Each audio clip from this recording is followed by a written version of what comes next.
पूरी तरह साथ दे तो और बात है, मगर तुम साथ दो तो और बात है। चलने को तो एक पैर पे भी चलती है दुनिया, मगर दूसरा पैर साथ दे तो और बात है।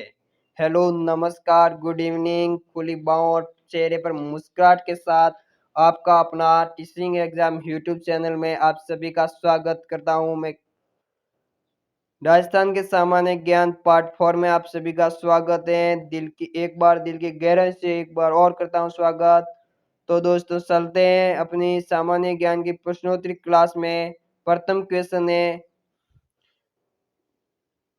तो दोस्तों, बात बता दूं कि यह क्वेश्चन न्यू अपडेट जिलों के अनुसार है, तो आप इस क्लास में बने रहिएगा। और अगर आप इस चैनल पर नए हैं तो चैनल को सब्सक्राइब कीजिएगा, लाइक कीजिएगा क्लास को। चलते हैं। प्रथम क्वेश्चन है, निम्न में से रामपुरिया की हवेली कहाँ स्थित है? बताइएगा आंसर। रामपुरिया की हवेली कहाँ स्थित है? ऑप्शन अ जैसलमेर, ऑप्शन ब बीकानेर, ऑप्शन स चूरू, ऑप्शन द इनमें से कोई नहीं। इसका सही आंसर है बीकानेर। रामपुरिया की हवेली बीकानेर में स्थित है और यह धौलपुर के लाल पत्थर से बनाई गई है। चलते हैं अगले क्वेश्चन पर। ऑप्शन प्रश्न नंबर 2, निम्नलिखित में से माल जी का कमरा कहाँ स्थित है? बताइएगा आंसर। माल जी का कमरा कहाँ स्थित है? ऑप्शन अ झुंझुनू, ऑप्शन ब Sikar, option the Churu, option the Bikaner. Jhunjhunu, Sikar, Churu ये तीनों शेखावाटी बेल्ट में आते हैं। और अब न्यू अपडेट के साथ प्लस में एक नीम का थाना भी बना है, तो वो भी शेखावाटी क्षेत्र में आएगा। यह न्यू अपडेट के साथ महत्वपूर्ण क्वेश्चन है, तो याद रखना।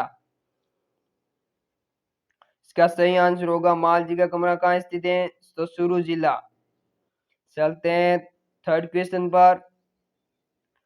निम्नलिखित में से एक थम्बिया महल कहाँ स्थित है? ऑप्शन अ चित्तौड़गढ़, ऑप्शन ब डूंगरपुर, ऑप्शन स जोधपुर, ऑप्शन द बीकानेर। बताइएगा जल्दी आंसर। एक थम्बा महल पूछ लिया जाए तो आप क्या बताओगे आंसर? एक थम्बा महल कहाँ स्थित है? तो जोधपुर मंडोर में। जोधपुर मंडोर में एक थम्बा महल स्थित है। और इसमें पूछा गया है एक थम्बिया महल कहाँ स्थित है? एक थम्बिया महल कहाँ स्थित है? तो इसका सही आंसर होगा डूंगरपुर।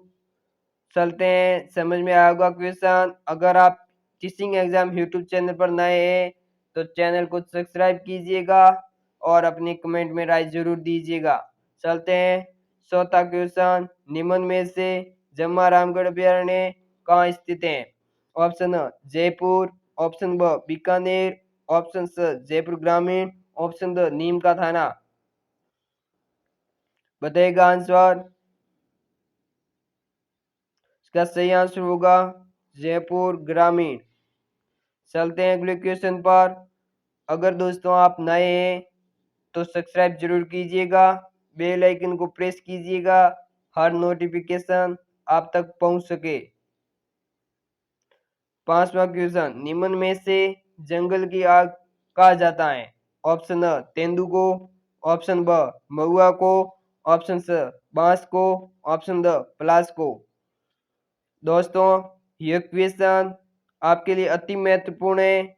और एक क्वेश्चन के साथ दो दो और तीन तीन क्वेश्चन बनते हैं, तो आप गौर से और ध्यान लगाकर इस क्लास को अटेंड कीजिए ताकि आपको ज्यादा से ज्यादा लाभ पहुंच सके।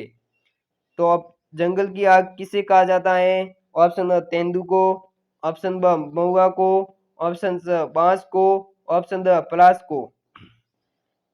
तेंदू से दोस्तों बीड़ी बनाई जाती है। आपको पूछ लिया जाए आपको पूछ लिया जाए कि बीड़ी किस पौधे से बनाई जाती है, तो तेंदुए से। और महुआ से बनाई जाती है आदिवासियों द्वारा शराब। शराब किस पेड़ से बनाई जाती हैं, महुआ से। और एक हाल ही में अपडेट किया गया है बांस।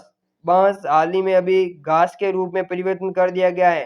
पहले बांस को वनस्पति में माना जाता था, लेकिन अभी बांस को घास के रूप में जाना जाता है। तो बांस एक घास है। आपको ऑप्शन भी दे दिया जाता है, निम्न में से कौन सा घास नहीं है। नीचे आपको ऑप्शन उपरोक्त सभी दिया जाएगा, लेकिन आप सोचते होंगे बांस है, बांस वनस्पति है। तो आपको अब वो गलतफहमी नहीं रखनी है। अब बांस को घास के रूप में दर्जा दे दिया गया है। तो इसका सही आंसर कौन सा होगा? जंगल की आग किसे कहा जाता है? तो इसका सही आंसर होगा ऑप्शन द, पलाश को। चलते हैं अगले क्वेश्चन पर। ऑप्शन प्रश्न नंबर स, निम्नलिखित में से सेम की समस्या सर्वाधिक किस जिले में पाई जाती है? ऑप्शन अ गंगानगर, ऑप्शन ब हनुमानगढ़, ऑप्शन स अनूपगढ़, ऑप्शन द सीकर। बताइएगा आंसर। स्वयं की समस्या सर्वाधिक किस जिले में पाई जाती है? दोस्तों अगर आपको क्षेत्र पूछा जाए तो क्षेत्र तो होगा IGNP। इस क्षेत्र के आसपास सेम की समस्या पाई जाती है और इनका पूरा नाम है इंदिरा गांधी नहर परियोजना। तो इसका पूरा नाम है इंदिरा गांधी नहर परियोजना।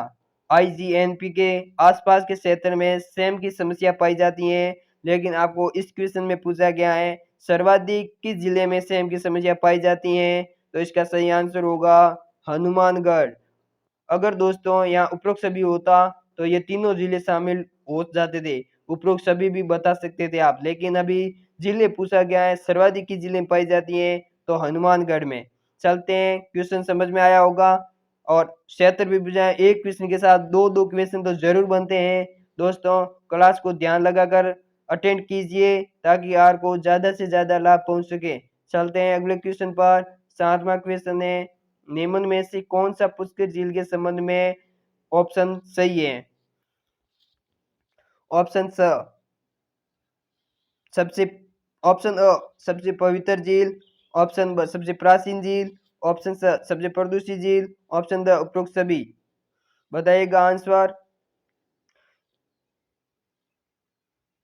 पुष्कर झील, पुष्कर झील पवित्र झील है, ये भी सही आंसर है। ऑप्शन ब सबसे प्राचीन झील, ये भी सही है। ऑप्शन स प्रदूषित झील, ये भी सही है।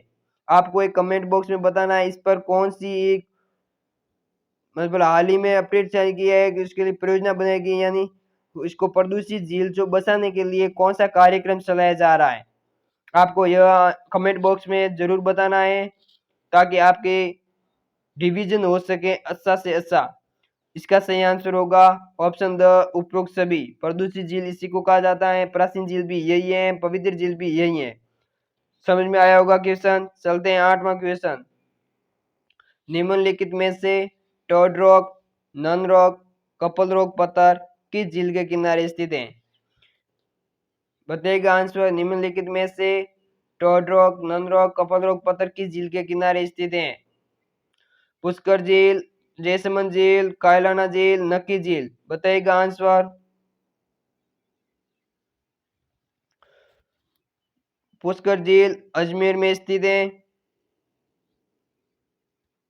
जैसमंद झील उदयपुर में स्थित है। कायलाना झील बीकानेर में स्थित है।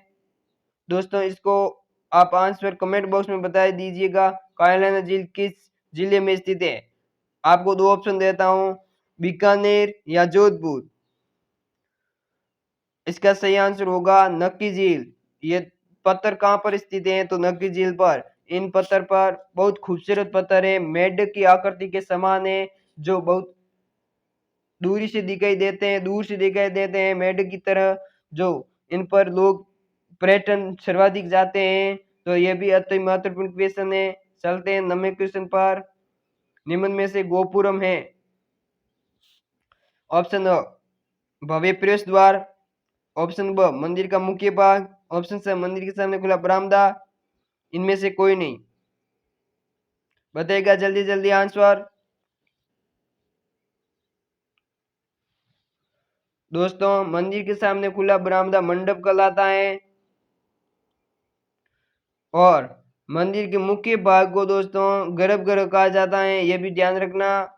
और इसका सही आंसर होगा गोपुरम, जो दक्षिणी शैली में निर्मित मंदिर, जिनकी मंदिर से आगे कई दूरी पर निर्मित भव्य यानी विशाल प्रवेश द्वार, जिन्हें गोपुरम कहा जाता है।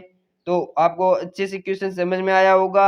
चलते हैं अगले क्वेश्चन पर। 10वां क्वेश्चन है, निम्न में से 7 शैलियों का मंदिर कहाँ स्थित है? ऑप्शन अ उदयपुर, ऑप्शन ब चित्तौड़गढ़, ऑप्शन च प्रतापगढ़, ऑप्शन द झालावाड़। बताइएगा दोस्तों आंसर, 7 शैलियों का मंदिर कहाँ स्थित है?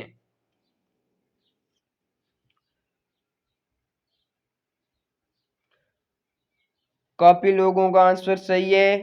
तो इसका सही आंसर होगा झालावाड़, यानी झालरापाटन। झालावाड़ में 7 शैलियों का मंदिर स्थित है, झालरापाटन। चलते हैं अगले क्वेश्चन पर। 11वां क्वेश्चन है, निम्नलिखित में से पोपाबाई की पोल पुस्तक किसकी है? जमनालाल बजाज की, ऑप्शन ब गणेशीलाल व्यास की, ऑप्शन सी जयनारायण व्यास की, ऑप्शन द इनमें से कोई नहीं। जयनारायण व्यास का एक समाचार पत्र है, तरुण समाचार पत्र, ये भी याद रखना, इंपॉर्टेंट क्वेश्चन है। गरीब की आवाज पुस्तक किसकी है? गणेशीलाल व्यास की गरीब की आवाज। और पोंपाबाई की पोल किसकी है पुस्तक? तो ये भी जयनारायण व्यास की पुस्तक है। दोस्तों समझ में आया होगा क्वेश्चन। चलते हैं अगले क्वेश्चन पर। 12वां क्वेश्चन, निम्न में से मारवाड़ प्रजामंडल की स्थापना कब की गई थी? ऑप्शन अ 1931, ऑप्शन ब 1938, ऑप्शन स 1939, ऑप्शन द 1937। ऑप्शन अ में है दोस्तों 1931। 1931 में दो प्रजामंडलों की स्थापना की गई थी, एक तो बूंदी प्लस एक जयपुर। और 1938 में आप बताइएगा कमेंट बॉक्स में आंसर। ये आपके लिए क्वेश्चन है कि 1938 में किस प्रजामंडलों की स्थापना हुई थी? 1939 में करौली की स्थापना हुई थी। दोस्तों प्रजामंडल करौली प्रजामंडल की स्थापना 1939 में हुई थी। मारवाड़ पंचल की प्रजामंडल की स्थापना कब हुई थी? तो ऑप्शन द 1937 में। चलते हैं दोस्तों, क्वेश्चन समझ में आया होगा। और ऑप्शन ब का आप कमेंट बॉक्स में आंसर बताइएगा। 13वां क्वेश्चन, निम्नलिखित में से जयपुर प्रजामंडल के संस्थापक हैं? कपूर चंद पाटनी, ऑप्शन ब कांतिलाल, ऑप्शन से भोगीलाल पांड्या, ऑप्शन द हरिनारायण शर्मा। हरिनारायण शर्मा दोस्तों अलवर प्रजामंडल के संस्थापक हैं। भोगीलाल पांड्या डूंगरपुर प्रजामंडल के संस्थापक हैं। कांतिलाल बूंदी प्रजामंडल के संस्थापक हैं। जयपुर प्रजामंडल के संस्थापक हैं कपूर चंद पाटनी, ऑप्शन नंबर अ। दोस्तों आप इन तीनों की सन बताइएगा कमेंट बॉक्स में कि इनकी स्थापना कब हुई। मैंने आपको बता दिया है कि इनके संस्थापक कौन है, आप बता दीजिएगा कि इनकी स्थापना कब। ये आपके लिए गृह कार्य है, कमेंट बॉक्स में जरूर बताइएगा। कांतिलाल ने बूंदी प्रजामंडल की स्थापना कब की थी? भोगीलाल पांडे ने कब की थी? और हरिनारायण शर्मा ने अलवर प्रजामंडल की स्थापना कब की थी? यह आंसर आपके लिए है। दोस्तों अगर आप इस चैनल पर नए हैं तो चैनल को सब्सक्राइब जरूर कीजिएगा, बेल आइकन को प्रेस जरूर कीजिएगा, ताकि हर क्वेश्चन आप तक पहुंच सके, हर क्लास आप तक पहुंच सके, हर नोटिफिकेशन आप तक पहुंच सके। तो चलते हैं दोस्तों अगले क्वेश्चन पर। 17वां क्वेश्चन, निम्नलिखित में से बृहत किसान आंदोलन की शुरुआत कब हुई? दोस्तों ऑप्शन अ है 1923, ऑप्शन ब है 1921, ऑप्शन स है 1922, ऑप्शन द है 1897। 1897 में बिजुलिया किसान आंदोलन की शुरुआत हुई थी। ये भी मोस्ट इम्पोर्टेंट है आपके लिए क्वेश्चन है। बिजुलिया किसान आंदोलन कितने चरणों में हुआ था और कितने साल तक चला गया? ये तो मैं बता दूंगा, 44 वर्ष तक चला था। आप बता दीजिएगा कितने चरणों में हुआ था और दूसरा चरण था उसके संस्थापक कौन थे। बरड़ किसान आंदोलन की शुरुआत कब हुई थी? इसका सही आंसर होगा 1922। क्वेश्चन समझ में आया होगा दोस्तों। चलते हैं अगले क्वेश्चन पर। निम्नलिखित में से डाबी कांड कब हुआ है? ऑप्शन अ 2 अप्रैल 1923। यह दोस्तों 23 है, 1923, 2 अप्रैल 1923 को, यहाँ 13 मई 1925 को, यहाँ 17 नवंबर 1913 को। बताइएगा दोस्तों आंसर। तो इसका सही आंसर होगा ऑप्शन नंबर अ, यानी 23 को, 23 को हुई थी। 2 अप्रैल 1923 को डाबी कांड हुआ था, जिसमें एसपी गुप्ता द्वारा गोलीबारी की गई थी। और 17 नवंबर 1913 को आप बता दीजिएगा। और निमुसाना कांड कब हुआ था ये भी आप बता दीजिएगा। ये तो आपको पता चल गया होगा, 13 मई 1925 को निमुसाना कांड हुआ था। चलते हैं दोस्तों अगले क्वेश्चन पर। समझ में आया होगा। और आप 17 नवंबर 1913 को कौन सा कांड हुआ था ये भी बता दीजिएगा। चलते हैं 16वां क्वेश्चन। निम्न में से मोहन और नैणसी किस राजा के दरबारी कवि हैं? ऑप्शन अ महाराजा सरदार सिंह, ऑप्शन ब महाराजा जसवंत सिंह फर्स्ट, ऑप्शन स महाराजा गज सिंह। इनमें से कोई नहीं। बताइएगा आंसर।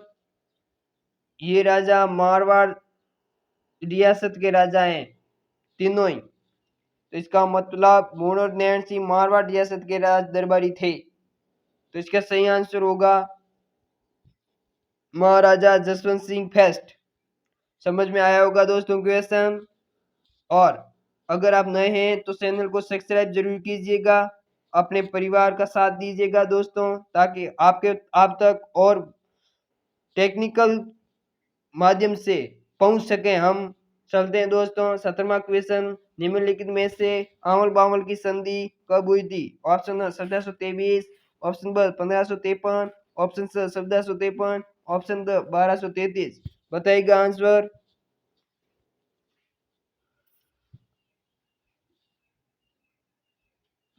दोस्तों बताइएगा आंसर। आंवल बावल की संधि कब हुई थी? आपको बता दूं ये मारवाड़ रियासत के मध्य अंदर हुई थी। लेकिन आपको कमेंट बॉक्स में जरूर बताना है किन किन के मध्य हुई थी। मैं आंसर बताता हूं। इसका ऑप्शन सही नंबर होगा स 1753। इसका सही आंसर होगा 1753। अमर बावल की संधि कब हुई थी? 1753 में। आपको कमेंट बॉक्स में बताना है किन के मध्य हुई थी। चलते हैं अगले क्वेश्चन पर। 18वां क्वेश्चन। निम्न में से रणथंभौर का प्रथम शाखा किनके काल में हुआ था? रतन सिंह, ऑप्शन अ, ऑप्शन ब अमीरदेव चौहान, ऑप्शन स अमीर सिंह राठौड़, ऑप्शन द इनमें से कोई नहीं। बताइएगा दोस्तों आंसर। रणथंभौर का प्रथम शाखा, शाखा किसे कहा जाता है? तो जोर और प्लस शाखा साथ में होता है उन्हें कहा जाता है शाखा। जोर और केसरिया होता है नहीं, उन्हें शाखा कहा जाता है। सॉरी। तो आपको बताना है केसरिया किसने किया था? तो अमीरदेव सुहान के काल में हुआ था। यह प्रथम शाखा था। और रणथंभौर में प्रथम शाखा था और पहला एक ही शाखा हुआ है जो अमीरदेव सुहान के काल में हुआ है। और फिर रणथंभौर की शाखा यानी इनमें समाप्ति हो गई थी वंश की।